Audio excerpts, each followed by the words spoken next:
Allez, on garde les baskets, mais cette fois-ci pour courir sur le Trail des Anglais. Bon, pas ce week-end, parce que ça fera un peu trop, mais le 26 février prochain. Pour nous en parler, Véronique Victoire d'ILOP, qui organise ce Trail des Anglais depuis... Depuis 2011. Ah, j'ai failli coller, mais pas finalement.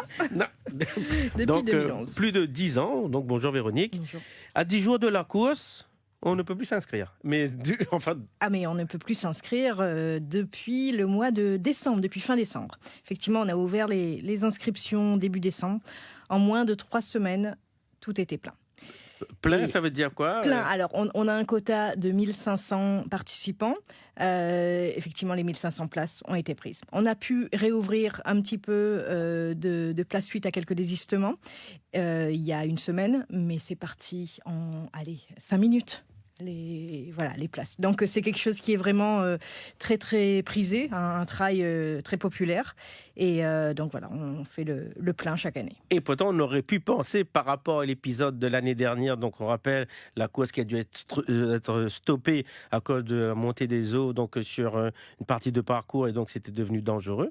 On aurait pu penser que... Tout à fait. Après, je pense que les coureurs ont vu que l'organisation avait mis en place tous les moyens de sécurité, qu'on a très vite réagi par rapport à cet événement météo, et que on va d'ailleurs renforcer la sécurité sur les ravines concernées avec des AMM, donc des cordes, tout le matériel de sécurité nécessaire, en espérant qu'on n'ait pas à utiliser et en espérant que Freddy, l'invité surprise, nous laisse tranquille la semaine prochaine. Oui, c'est vrai qu'on parle de tempête, cyclone qui pourrait nous gêner un petit peu la semaine prochaine, qui pourrait amener un peu d'eau, peut-être de l'eau dans les sentiers. Est-ce que vous avez, par rapport à ça, essayé de changer un petit peu le parcours? Ce n'était pas possible. Alors, le parcours, c'est compliqué de le changer. En revanche, on surveille de très près, avec un spécialiste, les vigicrues. Donc, on est attentif, effectivement, à tout ce qui se passe en amont de ces ravines, et on pourra réagir, en effet, très, très rapidement. On est sur un parcours de 20... Alors, on est sur un parcours de 28 km, 28 km. 1270 mètres de dénivelé positif, avec un départ au gymnase Couture du Port.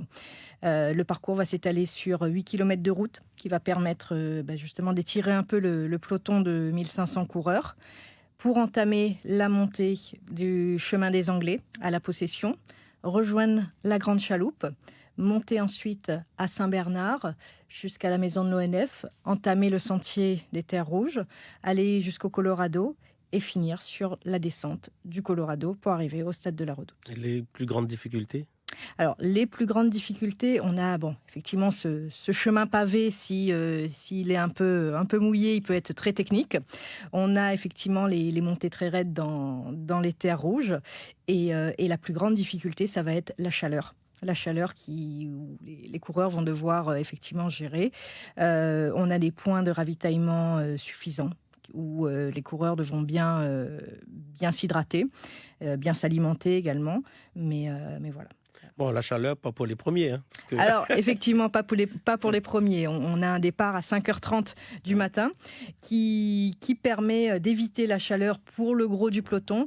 Les premiers sont arrivés, effectivement, sont attendus vers 7h30, 7h45 au stade de la Redoute. Donc, ils ne vont pas, eux, souffrir de la chaleur, mais on pense aux 1500 autres qui vont effectivement souffrir un petit peu. Mais qu'est-ce qui plaît sur ce Trail des Anglais?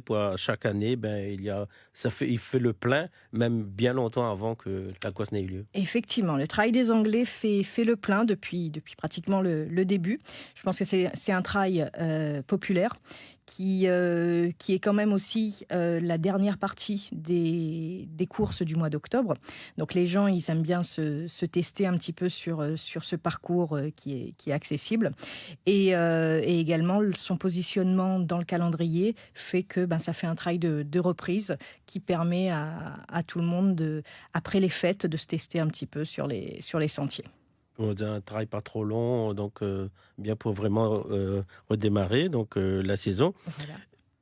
Est-ce que ce travail, c'est vrai que sur un travail pour un championnat, il faut un trail de peu près 25 km. Est-ce que ce trail peut devenir support de championnat? Tout à fait, tout à fait. Il y a quelques années, d'ailleurs, on faisait partie du Trail Tour national installé par la fédération. On pourrait effectivement devenir championnat. Le format est adapté, donc pourquoi pas, oui. Parce que là, c'est vrai que là, maintenant, depuis 2 ans, je crois, c'est le trail de l'Éden. Oui. Donc, on a rallongé un petit peu le parcours, justement, pour pouvoir être support du championnat. Donc, ce trail des Anglais peut Tout à fait. peut-être dans l'avenir. Dans l'avenir, Donc, éventuellement. Oui.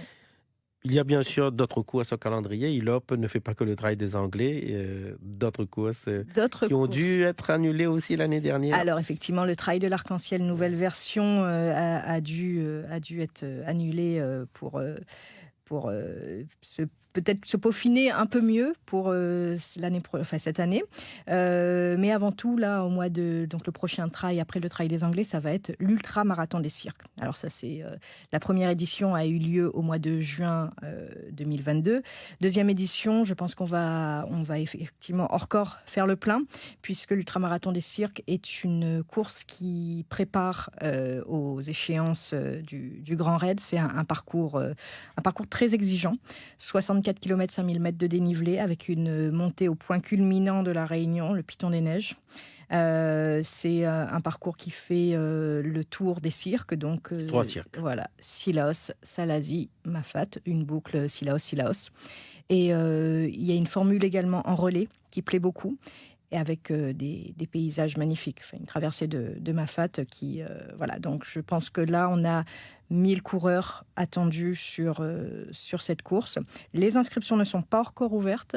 D'ici la mi-mars, je sais que les coureurs sont impatients que ça s'ouvre. Ils sont dans les starting blocks, on va dire, parce qu'on a constaté effectivement que tous les trails, que ce soit les trails courts ou les trails un peu plus longs, font le plein. Et à l'ouverture des inscriptions, pratiquement tous les trails font le plein. Donc, soyez encore un petit peu patients.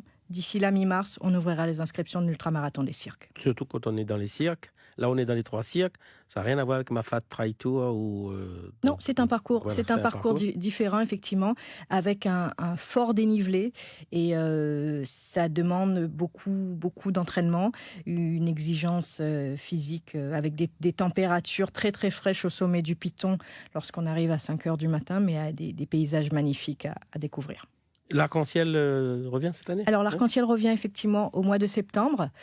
Là, ce sera une petite surprise. On va faire un nouveau parcours. Ce sera sur un format d'une 50aine de kilomètres, début septembre. Donc, bientôt, on va vous dévoiler le nouveau parcours. Nouveau parcours avec changement de départ et arrivée ou bien non? On garde. Changement, oui. Changement, l'arrivée? L'arrivée également, ce sera changé. Dans le nord ou bien... On sera plutôt dans l'ouest. On reste dans l'ouest. Ouais. Vous avez parlé du Grand Raid. Oui. ILOP aussi s'occupe de la communication du Grand Raid. Pour l'instant, où en est-on là Alors, dans quelle étape? Au niveau du Grand Raid, là aussi, quelques surprises à venir. On est en cours on peaufine la nouvelle affiche, la nouvelle présentation du parcours. Et là, une échéance proche également. D'ici mi-mars, on va vous dévoiler tout ça.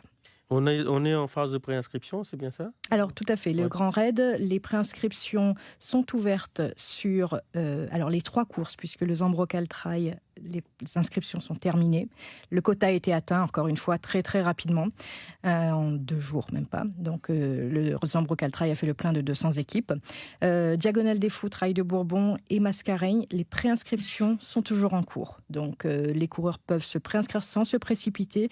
Il y aura la phase de tirage au sort qui aura lieu fin mars. Et là, on désignera effectivement ceux qui ont la chance de pouvoir participer à ces courses.